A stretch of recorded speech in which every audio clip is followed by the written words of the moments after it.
ओम नमो कृष्ण गुरु देवाय। हम सब जाति नहीं, बिरादरी नहीं, गोष्ठी नहीं, जड़ नहीं, हम सब मात्र कृष्णदास आत्मा हैं। इस अनमोल वचन के रचयिता कृष्ण गुरु प्रभु ईश्वर का आविर्भाव सन 1934 में जेठ मास की शुक्ल अष्टमी को पिता रविदेव और माता माया देवी के घर अज्ञात गांव नसत्र में हुआ था। जन्म से ही गुरुदेव ने विभिन्न कार्यों के माध्यम से अपने परिवार और ग्रामीणों को अपनी दिव्य शक्ति का दर्शन कराया। कृष्ण गुरु सेवाश्रम की स्थापना का भी एक इतिहास है। 16वीं सदी में एक दैविक घटनाक्रम के तहत महापुरुष शंकरदेव के शिष्य मनोहर देव ने सुवर्णकुर के किनारे नसत्र धाम की स्थापना की थी। कृष्ण गुरु ईश्वर की साधना का मुख्य स्थान बना यही सुवर्णकुर।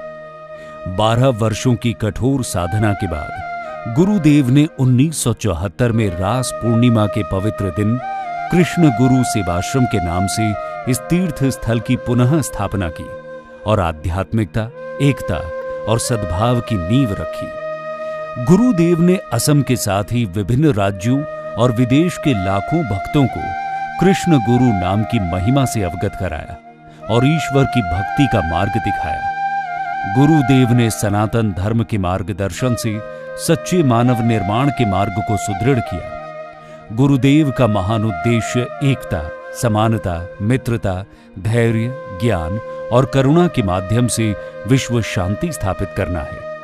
कृष्ण गुरु सेवाश्रम सिर्फ 3 कट्ठा भूमि पर शुरू हुआ, जो लोक कल्याण के कार्य करते हुए आज 300 बीघे के क्षेत्र में विस्तारित हो गया है। यह सेवाश्रम अब लाखों भक्तों के योगदान से एक विश्व प्रसिद्ध संस्था बन चुकी है, जो समाज में ज्ञान और आध्यात्म का प्रकाश फैला रही है। कृष्ण गुरु सेवाश्रम में अलका गंगा तालाब, विशाल कीर्तन घर, चरण चिन्ह मठ, कृष्ण धाम, शरण घर, अनंत शैया मठ, अक्षय दीपक और गुरु आसन आदि सम्मिलित हैं।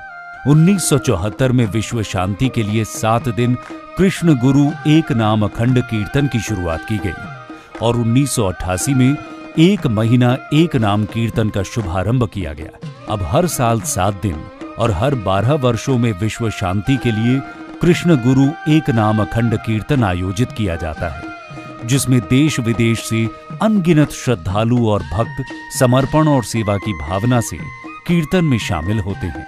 कृष्ण गुरु ईश्वर ने स्कूली शिक्षा के साथ आध्यात्मिक ज्ञान के महत्व को समझा और सामान्य शिक्षा के साथ आध्यात्मिक शिक्षा को भी अनिवार्य किया। उन्होंने 1992 में कृष्ण गुरु कॉलेज, 1994 में कृष्ण गुरु विद्या ज्योति विद्यालय और 2009 में कृष्ण गुरु विज्ञान और प्रौद्योगिकी संस्थान की स्थापना प्राचीन गुरुकुल के मॉडल पर की। बच्चों और माता पिता के बीच संबंध को आदर्श बनाने के लिए महाप्रभु कृष्ण गुरु ने हर साल 25 अक्टूबर को आदि गुरु सेवा दिवस के रूप में मनाने का संदेश दिया।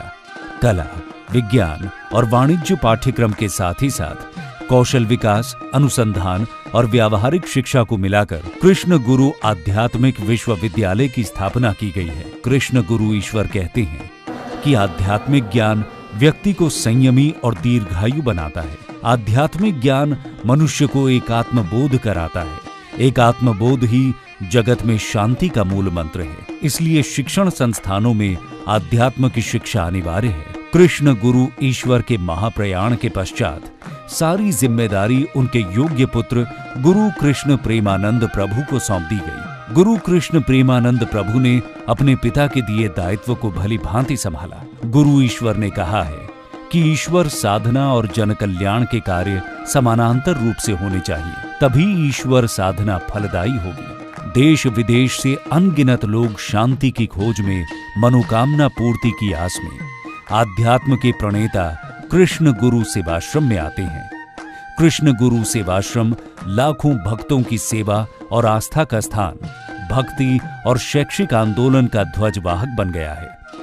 इस पवित्र स्थान से भक्त अपने हृदय में गुरुवाणी ले जाते हैं। हमारे माननीय प्रधानमंत्री नरेंद्र मोदी जी के नेतृत्व में आज जब पूरा देश अपनी समृद्ध विरासत पर गर्व के पंच प्राण के साथ आजादी के अमृत काल में आगे बढ़ रहा है, कृष्ण गुरु प्रभु ईश्वर का विराट संदेश हम सभी को निरंतर ऊर्जा देता है। कृष्ण गुरु के कार्य और विचार हमें प्रेरक प्रकाश पुंज की तरह दिशा दिखाते हैं, जिनमें सबके कल्याण और उत्थान का भाव समाहित है। जय कृष्ण गुरु, जय कृष्ण गुरु, जय कृष्ण गुरु।